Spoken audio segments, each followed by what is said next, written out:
새해 첫 수요 예배입니다. 우리가 기도함으로 하나님께 나아가겠습니다. 하나님, 이 시간 새해 첫 수요 예배로 하나님 앞에 나아갑니다.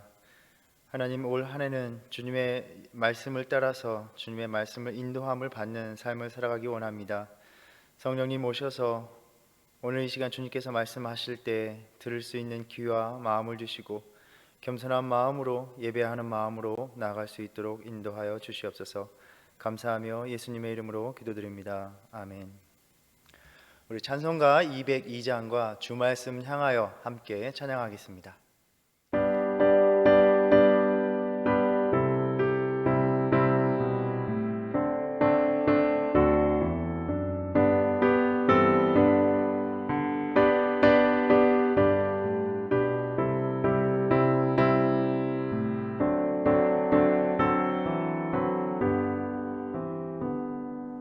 하나님 아버지 주신 책은 귀하고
오늘 우리에게 주신 하나님의 말씀은 골로새서 1장 1절부터 마지막 절 29절까지의 말씀입니다.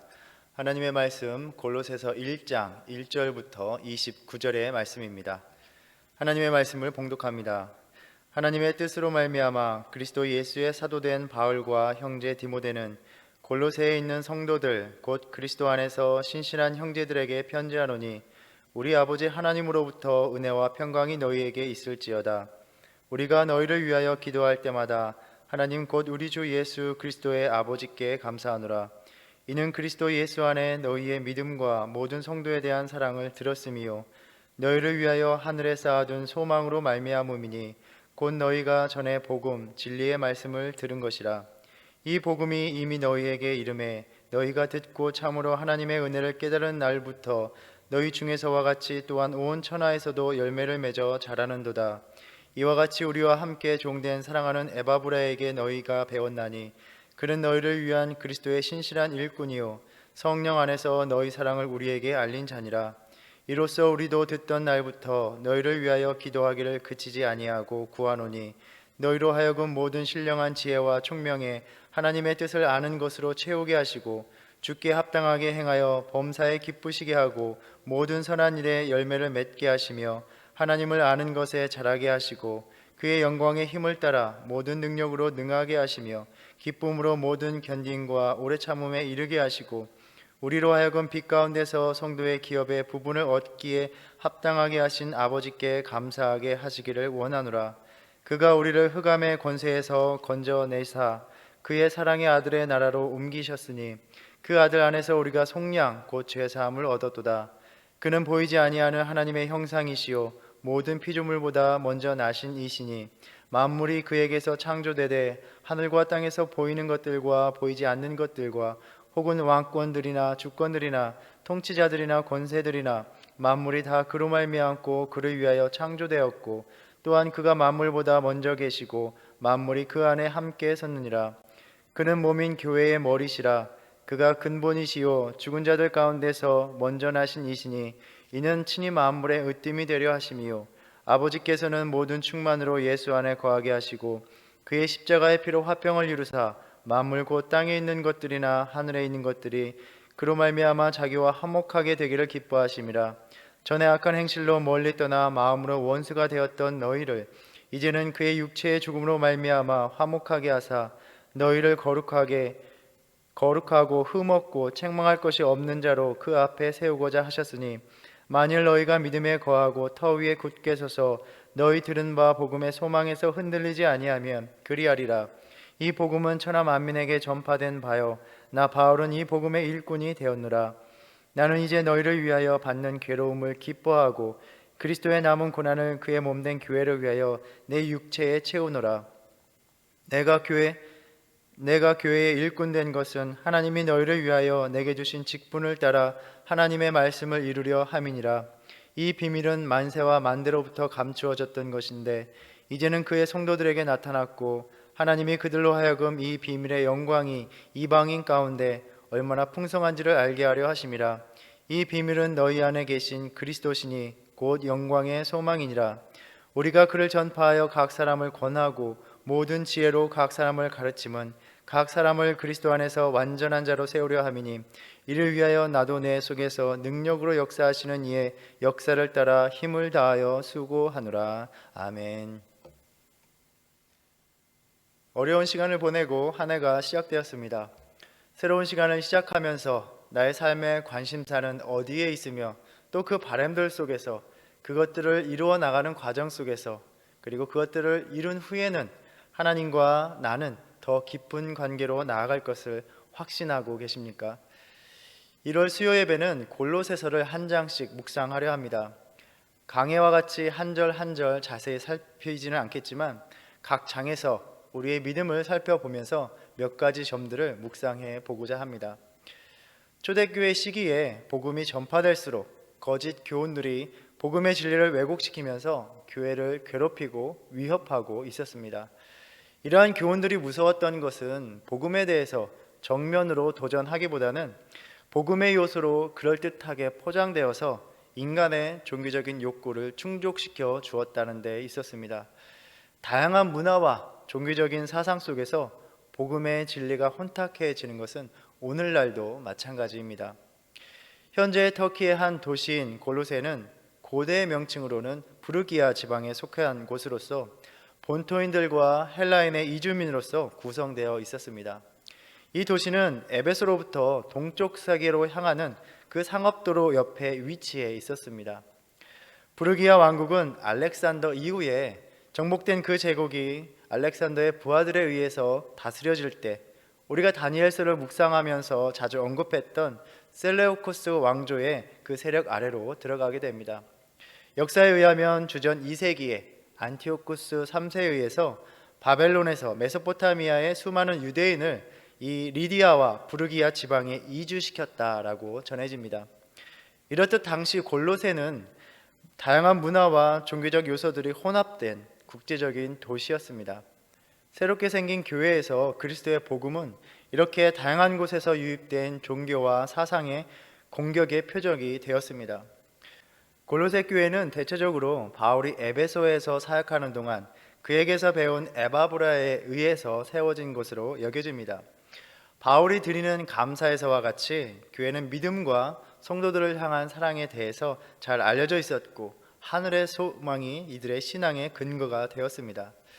그러나 교회는 그곳에서 성행하는 인간의 철학이나 헛된 속임수의 이단들 때문에 에바브라에게서 받은 그 가르침 받은 대로 믿음을 굳건히 할 과제를 안고 있었습니다. 바울은 골로새서 4장 12절의 말씀과 같이 너희로 하나님의 모든 뜻 가운데서 완전하고 확신 있게 서기를 소원하고 있습니다. 혼합된 종교 사상은 헬라적인 종교 철학이나 신비주의 사상들로서 자연숭배 의식, 점성술, 비밀종파의 철학적 가르침의 요소들이 섞여 있었습니다.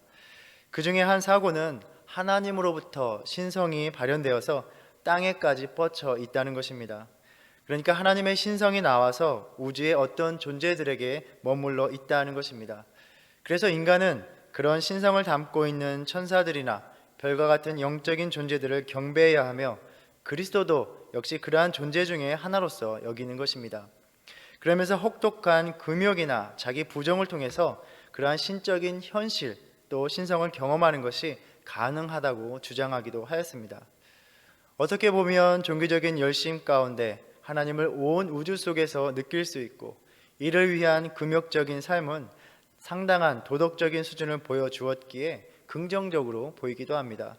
그러나 문제는 그러한 열정적인 종교성이 예수 그리스도에 대한 잘못된 인식을 갖게 하고 또 자세히 살펴보면 자기 만족적인 종교 생활을 추구하게 만들어 버리는 결과를 낳았습니다. 그리하여 바울은 복음 안에서 예수 그리스도의 인격과 위치가 무엇인지 분명하게 말해주고 있습니다. 즉 그리스도만이 하나님께로 가는 유일한 길이요 통로라는 것입니다. 하나님의 모든 현존이 그리스도에게서 나타났으며 금욕을 추구하는 인간적인 노력이 아니라 오직 그리스도의 은혜로 우리는 하나님과의 교제로 들어갈 수 있다라는 것을 강조합니다. 골로새서를 묵상하면서 다시 그리스도를 우리 신앙의 중심으로 삼기를 바랍니다. 먼저 오늘 1장은 다른 서신들과 마찬가지로 문안 인사로 시작됩니다. 다른 서신에서와 같이 성도들이라는 표현을 쓰면서도 골로새서에서는 신실한 형제라는 표현을 사용합니다. 부름받은 하나님의 성도는 유대인이나 이방인을 포함하는 하나님의 백성으로서 하나님의 자녀가 되어 하나의 가족을 이루는 관계임을 말해줍니다. 3절부터 8절까지는 골로새 교인들이 에바브라가 전한 복음을 잘 받아들인 것에 대해서 기쁨과 감사를 표시하고 있습니다. 5절에 하늘에 쌓아둔 소망에 대해서 말합니다. 우리의 믿음은 이러한 소망에 대한 것입니다. 마치 보화를 하늘에 쌓아두고 그 보화를 누릴 기쁨을 기다림과 같습니다. 예수님은 천국을 마치 밭에 감춘 보화와 같다라고 하셨습니다. 사람이 가서 자기 소유를 다 팔아 그 밭을 사듯이 이 세상 어떤 값진 것보다 더 귀하게 여기는 것입니다. 이 같은 값진 기쁨을 누릴 소망이 우리에게 있는데 이는 바로 너희가 전에 복음의 진리를 들은 것이라고 말합니다. 즉 우리는 예수 그리스도의 복음을 통해서 진정한 소망을 간직한 사람들입니다. 그러나 안타까운 것은 우리는 이미 이 소망, 하나님이 그 아들까지 버리심으로 우리를 살리시는 사랑이 있고 이 세상의 삶이 끝이나 전부가 아니라 영원한 하나님의 교제 가운데 머무는 그 기쁨이 우리를 기다리고 있지만 바로 지금의 현실의 어려움 속에서 이 소망을 소망으로 여기지 못하고 살아갈 때가 많다는 것입니다. 지난해 어려움 속에서 이러한 소망을 놓치고 살기도 하였을 것입니다. 새로운 한 해를 보내면서 복음 안에서 다시 이 소망을 발견하기를 바랍니다. 우리가 복음을 받았다는 것은 이 소망을 얻기 위해서 새롭게 부여된 어떤 일을 행해야 하는 것이 아닙니다. 하나님께서 우리를 위해 이미 행하신 놀라운 일이 무엇인가를 분명하게 알고 늘 감사로 사는 삶입니다. 복음은 어떠한 어려운 상황 가운데서도 하나님이 자신의 전부를 다 바쳐서라도 우리를 구원하셨다라고 말해주고 있습니다. 성도님들을 향한 하나님의 극진하신 사랑이 언제나 있다는 것을 잊지 말고 이 돌보시는 사랑이 결코 나를 외로움 속에, 괴로움 속에, 또 눈물 속에 홀로 남겨두지 않는다는 것을 다시 깨달으시길 바랍니다. 언제나 이 사랑이 머물고 있기에 오늘도 나와 함께 이 인생의 여정 속에서 무거운 짐을 지고 홀로 쓰러지지 않도록 나의 짐을 함께 지고 가시는 그 주님을 내 삶 속에서 느끼며 절망과 원망과 실망이 아니라 소망으로 살아가는 저와 여러분의 삶이 되기를 간절히 바랍니다. 9절부터는 복음을 받아들인 사실에 대해서 감사의 기도를 표현하고 있습니다.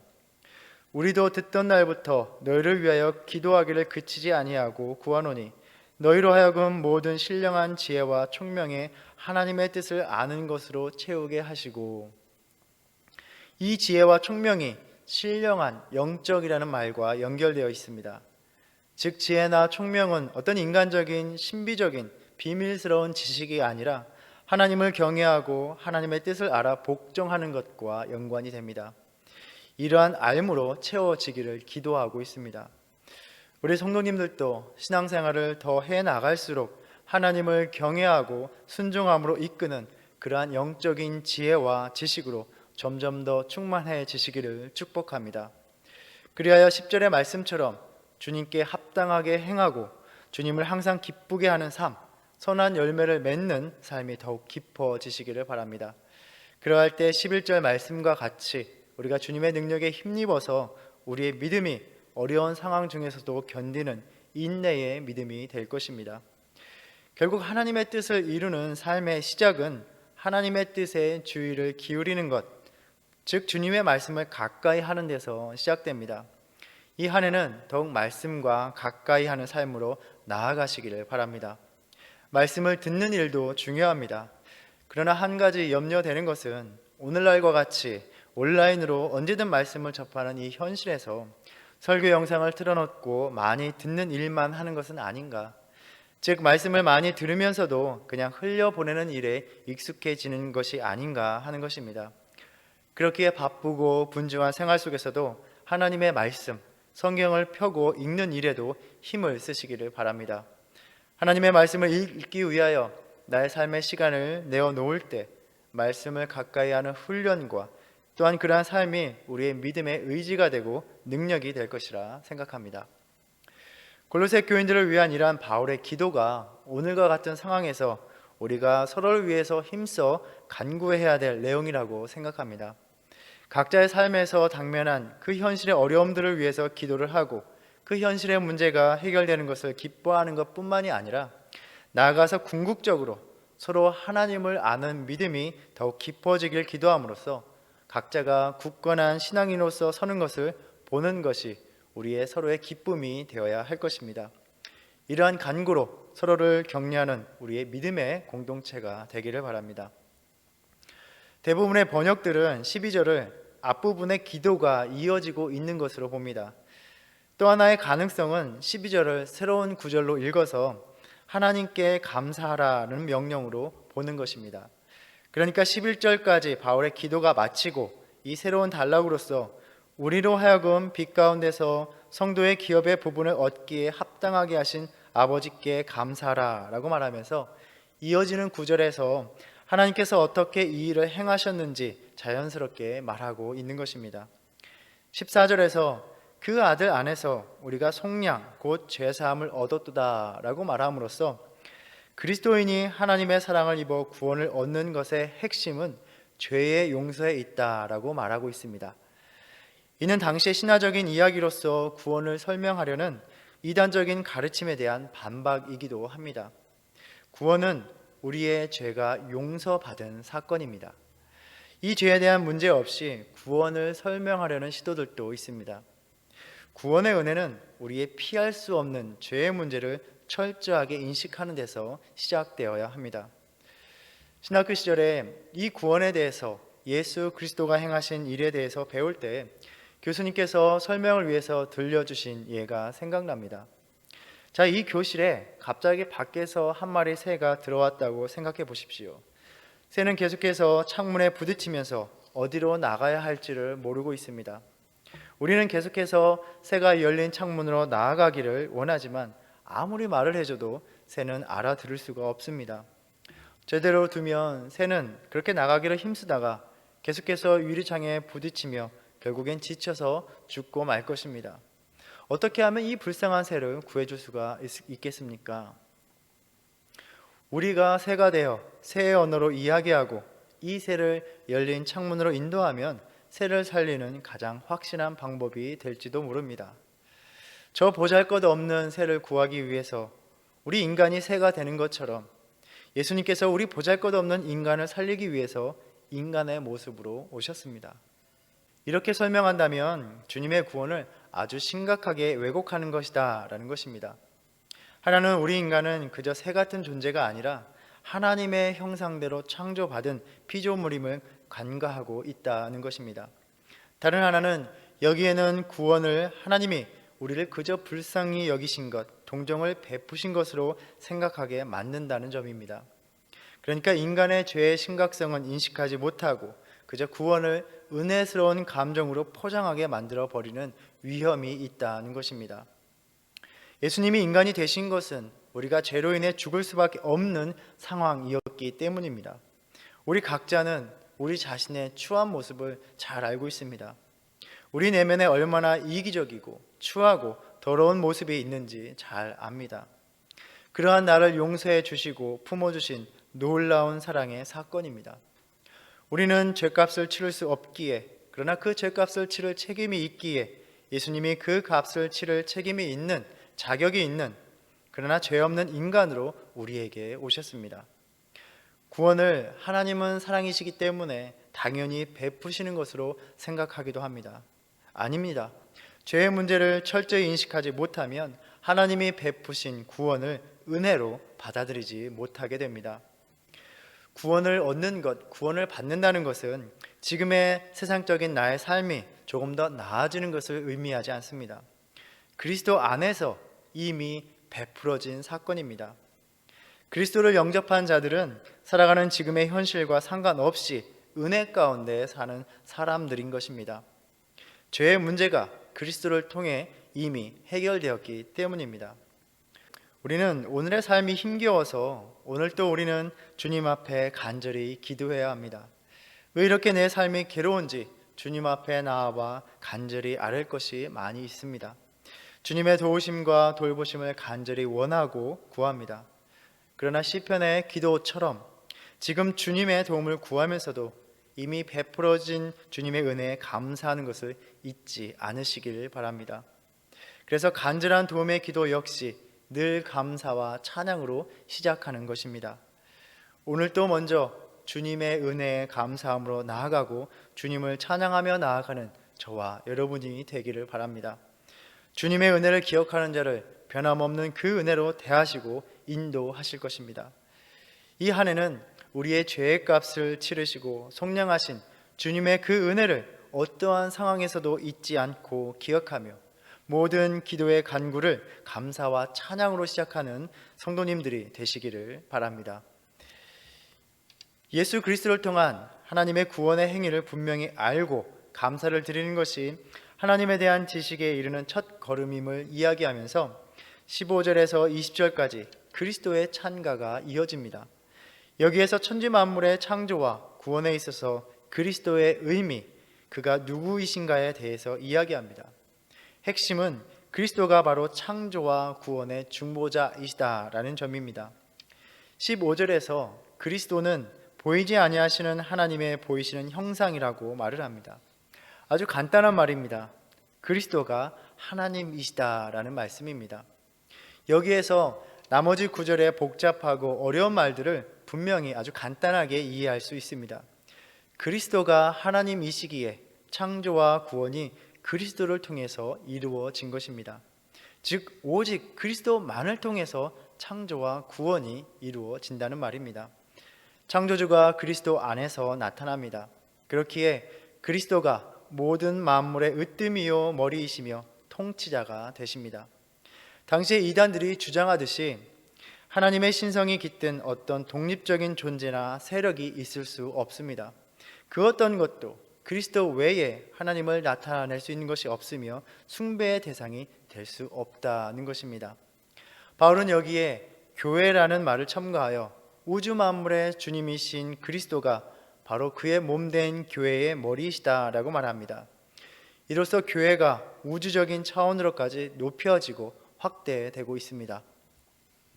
유일한 하나님의 창조의 통로인 그리스도는 구원의 유일한 통로이기도 합니다. 하나님이 그리스도의 피로 말미암아 땅에 있는 것이나 하늘에 있는 모든 것이 자기와 화해하도록 하셨습니다. 오직 예수 그리스도만이 하나님과의 화해의 근거가 됩니다.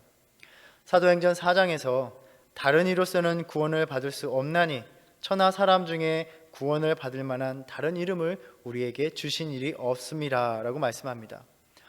오직 그리스도를 통해서만 하나님께 가는 길이 열려 있습니다. 우리를 화목제의 자리로 이끄시는 유일한 제사장이 되십니다. 22절에서 그리스도의 이 화해의 사건은 육체의 죽음으로 말미암아 이루어진 것이다 라고 말합니다. 그러니까 결코 사변적인 어떤 용서가 아니라 하나님이 구체적인 육신의 몸을 입고 역사 속에서 이루신 사건입니다. 혼합적인 종교의 교훈은 하나님은 영이시기에 어떤 물질적인 것에 머무실 수 없고 그래서 십자가의 죽음은 실제적인 것이 아니라고 주장하였습니다. 그러나 그리스도의 십자가의 사건은 하나님이 한없이 약한 인간의 본성, 육신을 인정하시고 육신으로 오셔서 인간이 몸으로 경험할 수 있는 가장 깊은 곳까지 오셔서 당하신 고난이었습니다. 이 말은 하나님은 결코 우리의 육신의 현실을 외면하시거나 멀리 계신 분이 아니며 오히려 그 안으로 들어오셔서 우리 육신의 현실 안에서 구원을 이루셨다라는 말씀입니다. 즉 하나님은 그리스도를 통하여 우리의 몸의 현실 안에서 역사하시는 분입니다. 바로 우리 삶의 자리 한복판으로 임재하시는 분입니다. 이것이 복음의 진리라면 우리 몸의 현실 속에 지금도 주님께서 다가오심을 의미합니다. 이 한 해에는 나의 모든 그 현실 속으로 다가오시는 주님을 만나는 우리의 신앙생활이 되기를 바랍니다. 하나님의 임재가 거짓 교사들이 말하는 신비스러운 방법으로 임하는 것이 아니라 그리스도를 통하여 그리스도만을 의지할 때 비로소 임하는 것입니다. 나를 구원하시기 위해 육신으로 오신 그 주님이 지금 육신 가운데 살아가는 오늘 우리의 삶에도 찾아오시고 계십니다. 바울은 자신이 이러한 구체적이고 실제적인 복음을 전하기 위해서 부름받은 일꾼이다라고 말합니다. 이 복음은 그리스도의 육체의 죽음으로 화목케 하신 사건이기에 이 복음 가운데 사는 것은 우리의 마음과 생각 속에 머무는 것이 아니라 바로 우리 몸의 현실입니다. 즉 복음을 위해 부름받은 자로 산다는 것은 그리스도가 육체로 당하신 그 고난의 현실에 함께 참여하는 것입니다. 그래서 사도 바울은 그리스도의 남은 고난을 그의 몸된 교회를 위하여 내 육체에 채우노라 라고 말하고 있는 것이죠. 사도행전에 보면 주님이 아나니아에게 사울에게 가서 그의 눈이 다시 보이게 하라 라고 하시면서 말씀하셨습니다. 그가 내 이름을 위하여 얼마나 고난을 받아야 할 것을 내가 그에게 보이리라. 바로 그리스도를 위해서 짊어져야 할 고난을 지금 바울이 담당하고 있다는 것입니다. 그리스도의 남은 고난은 그리스도의 십자가 고난이 부족하다는 말이 아닙니다. 여전히 예수님을 거부하는 세상에서 때가 찰 때까지 그리스도를 증언하며 살아갈 때 고난을 겪을 수밖에 없기에 그러한 고난을 의연하게 감당하며 살아간다는 말로 이해할 수 있습니다. 그리스도의 복음으로 세상을 하나님 앞에 돌아오게 하는 사명을 감당할 때 당하는 고난, 육신의 현실 속에서 그리스도가 당하신 것처럼 그 길을 따라간다는 말입니다. 그러나 분명 고난은 즐거운 일이 아닙니다. 즐기면서 살기에도 부족한 인생을 고난을 당하면서 가야 한다는 일은 참으로 꺼려지는 말입니다. 그런데 사도 바울은 나는 이제 너를 위하여 받는 괴로움을 기뻐한다라고 말합니다. 참 놀라운 말입니다. 무엇 때문에 고난을 당하면서 기쁘다라고 말을 할 수 있을까요? 아마도 바울은 그리스도가 자신을 위해 당한 그 고난 속에서 얼마나 주님이 자신을 사랑하였는지를 깊이 깨달았을 것이라 생각합니다. 그 주님을 위해서, 즉 자신이 사랑하는 주님을 위해서 무언가를 할 수 있다는 것이 기쁜 일이었던 것입니다. 그리스도의 교회를 위해서 고난을 받을 수 있는 특권을 자신이 누리는 것이 기쁨이라고 표현하고 있습니다. 지나온 신앙생활 속에서 우리 성도님들도 이러한 기쁨을 분명히 누리셨을 것이라 생각합니다. 여행을 갈 수 있고 쉴 수 있는 시간에 몸이 고달프면서도 하나님의 일을 하는데 보내고 그 가운데 오히려 삶의 열정이 넘쳐났던 때가 있었을 것입니다. 내 몸과 마음이 편안해지자면 그렇게 할 이유가 전혀 없습니다. 그런데 오히려 섬기는 일에 참여하는 일이 즐겁고 자원하며 희생하는 그 신앙생활이 가슴 벅찰 때가 있으셨을 것입니다. 하나님을 향한 사랑이 내 안에 넘쳐났기 때문입니다. 사랑하는 일을 위해서 무언가를 할 때는 기쁨으로 다가옵니다. 그러나 내 안에 은혜가 없고 주님의 사랑이 멀리 느껴질 때 우리는 어떻습니까? 모든 것이 번거롭고 귀찮습니다. 희생할 때 내 인생을 손해보는 것만 같습니다. 그래서 자꾸 섬기는 일을 요구받을 때마다 너무나 부담되고 싫습니다. 하나님보다는 내 자신의 삶이 더 중요합니다. 새로운 한 해는 주님을 향한 이 뜨거운 사랑이 다시 회복되기를 기도합니다. 이는 주님이 나를 얼마나 사랑하셨는지를, 그 구원의 의미를 새롭게 깨닫는 일에서 시작됩니다. 주님의 십자가가 새롭게 묵상되고 나를 위해서 견디신 그 고통 속에서 보여주신 그 사랑에 다시 주님을 섬기기를 결단하는 그 마음을 성령께서 회복시켜 주시기를 구합니다. 그리하여 새로운 한 해를 살아가면서 그리스도의 십자가를 참되게 증언하는 삶을 살아갈 때 당면할 수밖에 없는 여러 가지 어려움들을 담담히 견디어 나가는 저와 여러분이 되기를 간절히 바랍니다. 언제까지나 조금의 불편함도 싫다고 외면하고 회피하는 그런 부끄러운 신앙의 모습으로 살아갈 수는 없는 일입니다. 교회를 섬기면서 당하는 일들, 직분을 감당하면서 떠맡아야 하는 일들, 새해에는 그리스도의 고난에서 그렇게 도망가는 삶이 아니라 바울과 같이 주님을 위해 주님과 함께 우리가 살아가는 육의 현실 속에서 내 몸에, 우리의 몸에 그 고난을 채운다는 믿음의 고백으로 주님을 섬길 수 있는 저와 여러분이 되기를 바랍니다. 결국 바울은 이단들의 교훈에 대항하여 참된 복음의 진리를 상기시켜 주면서 오직 그리스도만을 다시 바라보라고 이야기하고 있습니다. 그리스도만이 창조와 구원을 베푸시는 통로입니다. 창조와 구원은 우리에게 생명을 주시고 생명을 살리시는 하나님의 역사입니다. 다른 곳에서 우리의 생명력이 살아날 가능성이 없습니다. 오직 그리스도만을 다시 붙들고 나아갈 때 힘들고 괴로운 삶은 계속되지만 우리의 생명력은 꺼지지 않을 것입니다. 이 한 해는 다시 그리스도만을 찾고 의지함으로 하나님의 창조와 구원의 능력이 우리 육신의 현실에서 역사하심을 맛보시길 축복합니다. 기도하겠습니다.